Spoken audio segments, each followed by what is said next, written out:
Thomas S. Monson, an American religious leader and author, once said, "Where performance is measured, performance improves."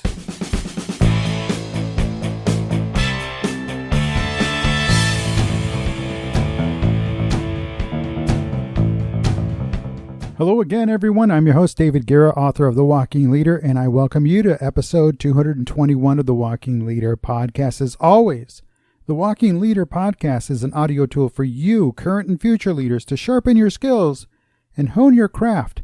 Now, without any further delay, let's get this episode started. In this episode, we're going to continue our self-leadership series, and we're going to talk about self-leadership and your performance. And as I've mentioned before, self-leadership is based on taking the initiative and being proactive, being a proactive self-leader that is intentionally influencing your own thinking, your own feelings, your own actions towards your objectives and goals. Whether it be personal or professional or both, you must take that first, second, and third step, and every step after that to achieving those objectives and goals it's non-negotiable. It's just not the way it works. Now, performance, it's whether it's personal or professional, the way you're conducting your role, the way you're doing what you're doing, that is your performance. And folks, as a self-leader, you are constantly having to work on improving yourself. That's, again, non-negotiable. Not just the mental part of being a leader, but the physical part of being a leader. And trust me, it does take its toll.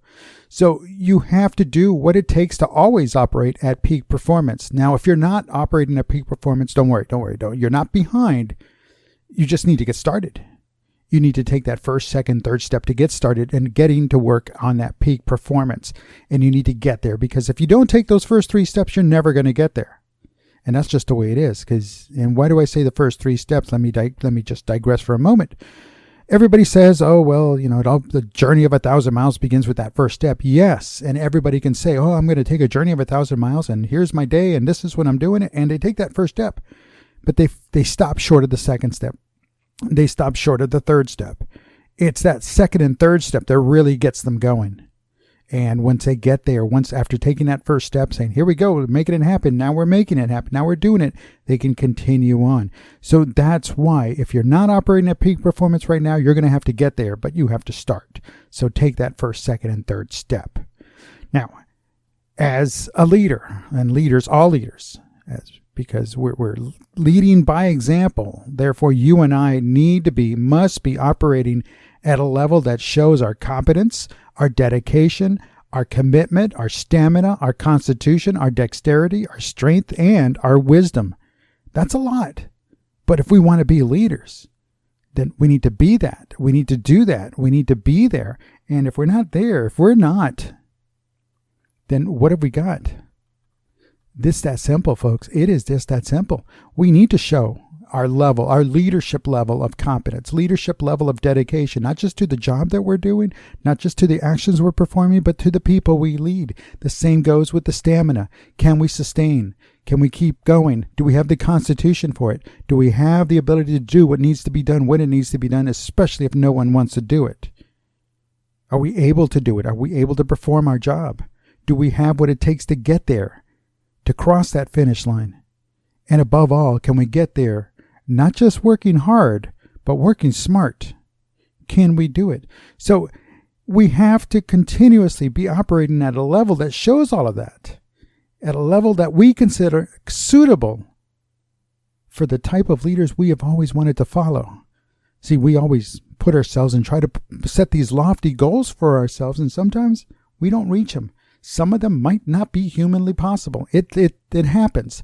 But when we set those goals, when we set that bar, that level, at a level that this is suitable for the type of leader we want to follow, then you do that. So you put yourself out there at that point. Now you're looking at it from a different angle, at a different perspective. So keep yourself grounded and within set realistic boundaries. Set suitable goals and perform at that level. Then you can start to slowly increase your performance level across everything, both mentally and physically. Also, do not rush your performance, your professional performance, as rushing things will make you, It'll make you appear eager, and that's fine, but you might be a little arrogant. You might be a little cocky, and you definitely don't want that. So be careful not to rush anything. It's going to take time. It's going to take patience. Like everything else that we do to become these leaders that we want to follow, that we've always wanted to follow, and that ultimately others will follow us. It takes time. It takes patience. There's no magic pill. There's no overnight. So remember, there is always one more thing you can do. That's how you get better. There's always one more thing to learn. That's how you get better. There's always one extra step to take. That's how we get to the finish line. That's how we succeed. So when should you and all leaders be personally performing and at what level? Well, under all conditions, all circumstances, you must be performing at the best of your ability. Sometimes reach a little further, but again, ensure that you're within your bounds of what you're capable of doing. The more stressful the situation, the better. I like that. Stress is good. Stress can be good. It can be good in this case, especially as we're learning and we're growing and we're trying new things and we're wanting to be better. See, the stress, it gives you both a mental and physical jolt. And it puts you, your mind and body in unique situations, those different stressful situations. The more stressful, the better. It puts us in that unique situation that are random and seldom occur in real life. But when they do occur, then we'll be prepared because we can react. We're a little calmer. We've had a little experience. Trust me, when you've got about 5 or 6 hurricanes under your belt, you kind of have a sense of understanding and respect for that hurricane. And I'm using this metaphor. I live on the Gulf Coast here in Texas. And you have a level of respect and understanding. You know what they're capable of doing it because you've seen it firsthand. And you know when to panic and you know when not to panic. But again, that comes with time, experience, knowledge. That becomes wisdom. So again, ensure that the stressful, the better, that you're learning in and the conditions, and put yourself out there. Get out there and run in the rain. Take a jog in the rain. Take a jog in the snow. Take a jog when it's 20-mile-an-hour winds blowing in your face.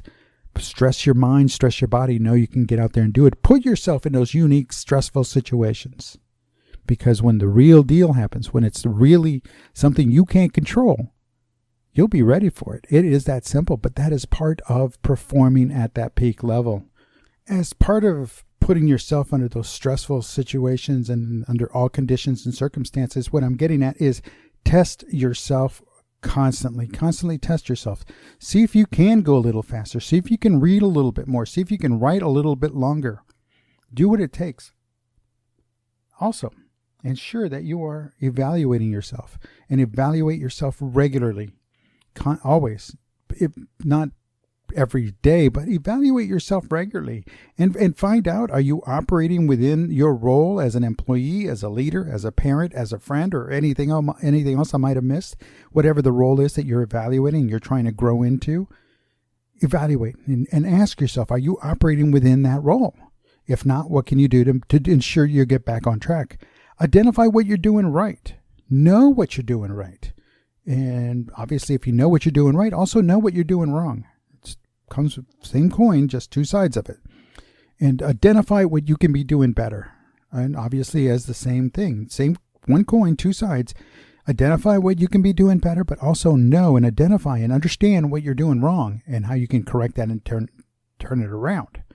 So orient yourself after every regular evaluation, just like the ship's navigator boat, cruise liner, the ship's navigator, whose purpose, the purpose of that navigator is to ensure that the ship is on course, especially after rough seas, because there's currents and undercurrents and then the winds and then the rains, and those ships get tossed around. But the navigator's job is to go ahead and keep checking to see where they are and are they on course.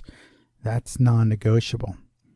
So ensure that is taking place. Ensure you're looking out for yourself and you're checking in on yourself and you're addressing the issues before they get out of control, before they get too big, before they get a little bit out of hand, and then you got to start all over again.